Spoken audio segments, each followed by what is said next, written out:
आज हम एक कहानी की गहराइयों में उतर रहे हैं। एक ऐसी कहानी जो सीधे दिल को छू जाती है। सच्चा प्यार अमर है।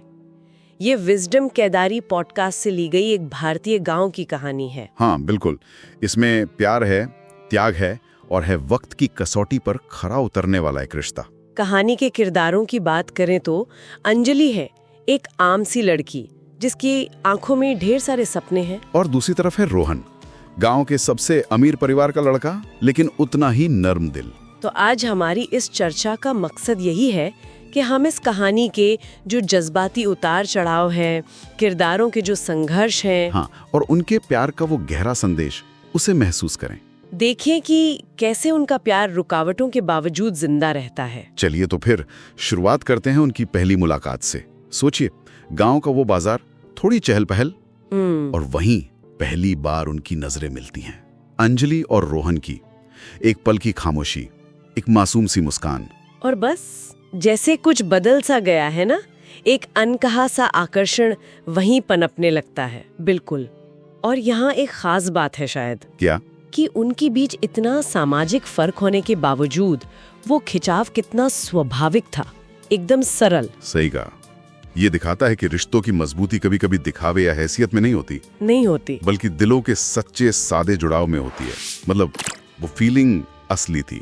फिर वक्त गुजरता है और वो अनदेखा सा धागा और मजबूत होता जाता है। जी। फिर आता है वो पल, हाँ, वो पेड़ के नीचे, हाँ, सुनहरे फूलों से लदा पेड़, और रोहन धीरे से अंजलि का हाथ पकड़ता है।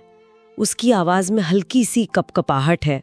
पूछता है, अंजलि, मैं तुमसे बहुत प्यार करता हूँ, क्या तुम मुझसे शादी करोगी? और अंजलि, उसकी तो जैसे दुनिया ही बदल गई होगी उस पर।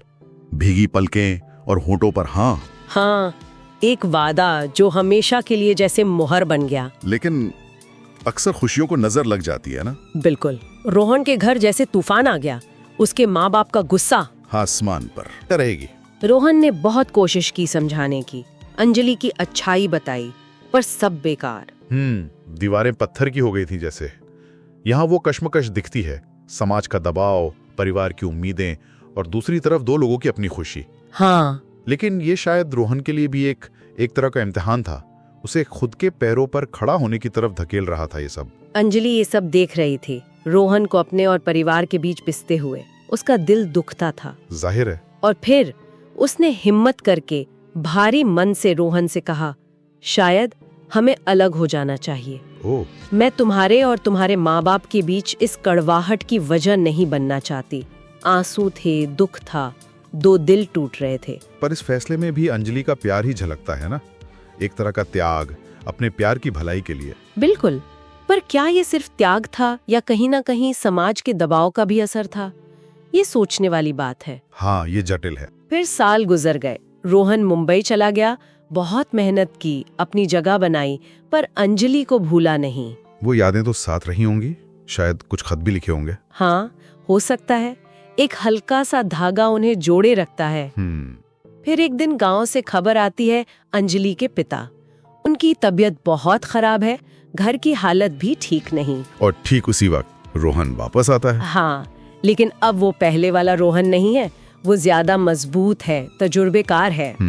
वो सीधा अंजलि के घर जाता है, दवाइयों का इंतजाम करता है, हिम्मत देता है, एक सहारे की तरह खड़ा हो जाता है। और यही वो रिश्ता फिर से जैसे जान पकड़ लेता है। मुश्किल वक्त अक्सर रिश्तों की असलियत दिखा देता है। बिल्कुल।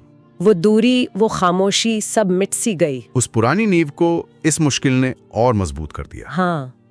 फिर एक शाम नदी किनारे रोहन कहता है, मैंने तुम्हें कभी भुलाना नहीं चाहा अंजलि, और इस बार मैं किसी को हमारे बीच नहीं आने दूंगा। वाह। अंजलि हिचकिचाती है, लेकिन तुम्हारे घर वाले? हाँ, वो डर तो होगा ही।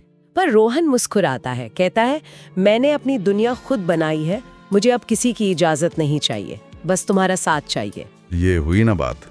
ये वो रोहन नहीं जो पहले मजबूर था, ये वो आदमी है जो अपने प्यार के लिए खड़ा होना जानता है। और फिर उनकी शादी होती है, बहुत सादगी से, खुले आसमान के नीचे, बिना किसी दिखावे के। हाँ, माँ बाप नहीं आते, पर उनके प्यार को अब किसी गवाही की जरूरत भी नहीं थी। वो मुंबई जाकर अपना छोटा सा घर बसाते हैं। और यही कहानी का सार है शायद, कि असली खुशी और सुकून वो बाहरी चीजों में नहीं है। नहीं है। वो आपसी प्यार, भरोसे और साथ निभाने में है। उनकी सादगी ही उनकी सबसे बड़ी दौलत थी। कहानी हमें उनके बुढ़ापे तक ले जाती है। साथ बैठे हैं, बच्चे हैं और आंखों में वही प्यार। वो दुनिया को यही सच देकर जाते हैं कि सच्चा प्यार अगर निभाया जाए तो कभी नहीं मरता। तो इस पूरी कहानी से यही समझ आता है कि सच्चा प्यार सिर्फ एहसास नहीं, ये इम्तिहान भी है, सब्र का, त्याग का और मुश्किलों में साथ न छोड़ने का। बिल्कुल। और यहाँ से एक सवाल मन में आता है, आज के इस दौर में जहाँ जिंदगी इतनी भाग दौड़ वाली है, इतने दबाव हैं, क्या अब भी ऐसा निस्वार्थ अटूट प्यार मुमकिन है जो हर कसौटी पर खरा उतरे? ये सोचने वाली बात है, जरूर सोचिए।